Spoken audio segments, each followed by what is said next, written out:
Hello guys, welcome back to another video. So today we are working on the Duna station again, and we are making another module. So you can see me working on here in the spaceplane hangar. I'm making a refueler module. So when we send stuff to this Duna station, we can refuel it. So you may be asking, what for? I don't know actually yet, but I do have a plan. You can see I'm putting the battery and reaction wheels in here in a seat for our pilot to bring us on over. So yeah, I know what I want to do. I'm not gonna spoil it yet, but there is something that we need a fuel tank for. Putting some solar panels on it just so, you know, in our interplanetary transfer we have enough power. And it's just a refueler. Like it's purely built for. Oh, I actually remember to put the antenna on this time. Yes, it's built to get you to. It's built to give you fuel. And you can see me just building the booster.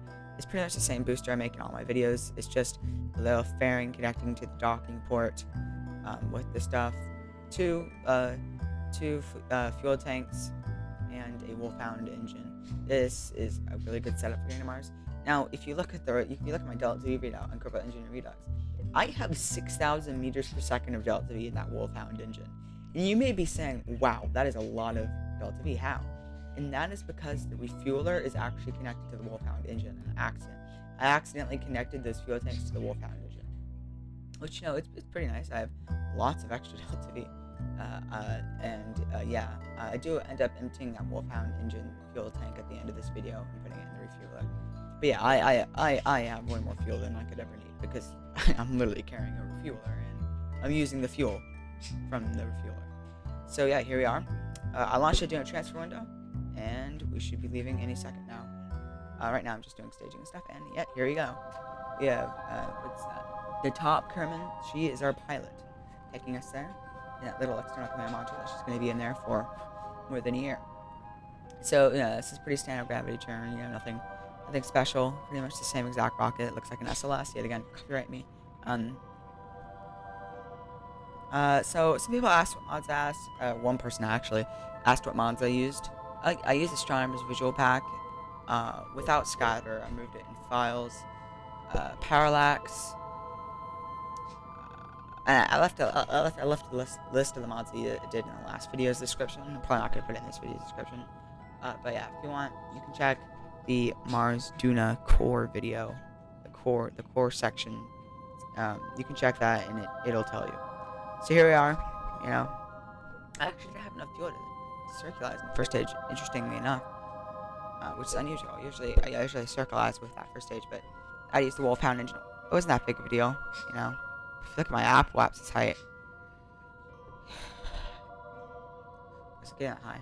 But you know, it's fine because, like I said, I have an absurd amount of fuel. And yeah, you can see me here quick saving, and I am getting ready to circularize. And for some reason, the game marks this as a rover. I don't know why. But yeah, actually, I remembered to put the antenna on there. So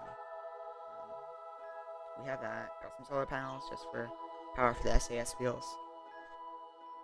And you can see me here. I'm circularizing. There we go. Now I get to plot my maneuver to Duna. It's pretty standard, you know. Allows you to do a transfer window to draw a line from perpendicular to Duna. It's a 44.1 degree transfer angle thing. You know, English is a language. Sometimes I speak it. So yeah, the reason I like using the Wolfhound engine rather than nuclear engines because it's so much faster. It's just, I love the Wolfhound engine. Okay, it's beautiful. And here I am, getting on an encounter. See me here applying my mid-course correction because I have to dock to the core module, obviously. But in the last video with the core module, I actually got a MUN assist, and what that did is that meant that it changed my inclination once I got to Duna. And since I'm not getting a MUN assist this time, because I have plenty of delta V, I actually am going there at a slightly different inclination, and that I'm unable to change anymore. Rather, probably could if I really wanted to, but you know, I don't want to. How about that? So I end up just changing it once I get there. I'll show you guys my little method of how I dock and stuff. It's pretty easy. And here we are, you know, just getting ready. And boom, you can see my encounter. It's gone, but I fixed it. I don't know if I showed you guys, but my encounter did disappear. I just fixed it just then. I probably should have told you guys that. I actually had my iconic loaded this time. Here we are, just getting ready. And so yeah, here's what I do. I'm just anti-normal, and yeah. So I'm getting ready for that maneuver, but you know, it would be lucky of me. And there you go. I actually managed to see Duna. There it is.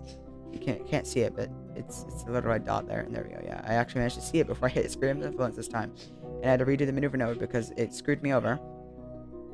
So I ended up doing a radial outburn here, and boom, you saw that little cut right there. I actually ran out of storage on my my computer, so I had to I had to take the video and store it on a USB drive, and then I started recording again because I am using a MacBook, but I'm using Windows 10 on it. I installed Windows 10 on my MacBook, and that means it has to share hard drive space with macOS, meaning that my Windows partition, the one I record and do everything on, only has 56 gigabytes of space, which, to be honest with you, I don't even know if this video is gonna save.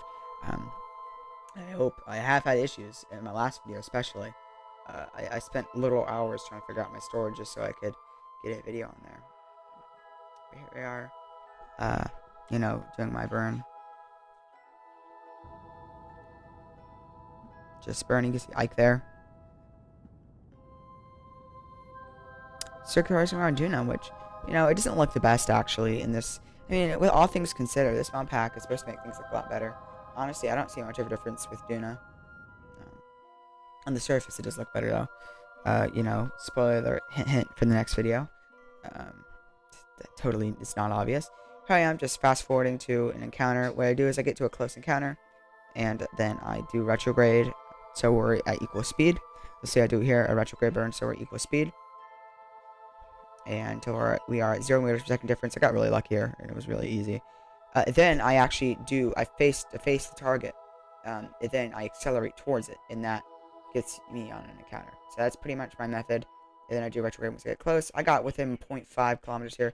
It says 0.7, but I actually do get 0.5 kilometers of separation. So you can see me fast forwarding to that right now, and I see 0.5 kilometers, 0.6 now, and now I'm just doing retrograde burn. And same thing I did on my last video, and I do in all my videos. I dock, just point towards it, and then against it, and keep repeating that. So, yeah.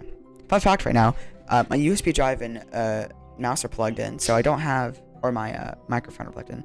So I actually don't have any of my keyboard or mouse plugged in, so I'm having to use my touchpad and my keyboard on my laptop. Because my USB drive, or I only have 2 USB ports in this computer. So, yeah, because it's a MacBook Air from 2015. So it only has 2 USB-A ports, which, I mean, it's fine. This thing is, I love it. It's surprisingly really good. And here we are docking. Yeah, time flies. This only took me 45 IRL minutes. And here you can see we're just transferring all that fuel from the Wolfhound engine stage, the interplanetary transfer stage, to the refueling stage. You know, all that just fuel there, didn't want it to go to waste. And so yeah, you see me transferring all that. Got the antenna, and you can see I have a bit of an issue here where I undock, and then I fast forward, and I actually explode, and it showed the docking port. So I decided to just, I mean, it's not a big video, I could have just had without docking port, but I decided to go back to a save after I docked, you know, just because I can. And I undocked, and then I decided to retract all my stuff, just so they didn't hit it, and then I fast forwarded time at an angle, just so I didn't crash into it. And yeah, that's pretty much what I did, and it worked fine. So yeah, we still have that docking port, thank God. It's not like we have 2 on the side or anything. But yeah, I decided to spin it, and it will in a minute. I'm just gonna get that point. Is that it? I don't know. The top coming out of that little module and put her in this one. And thank you guys for watching. And I'll see you later. This wonderful video. Yes. Goodbye.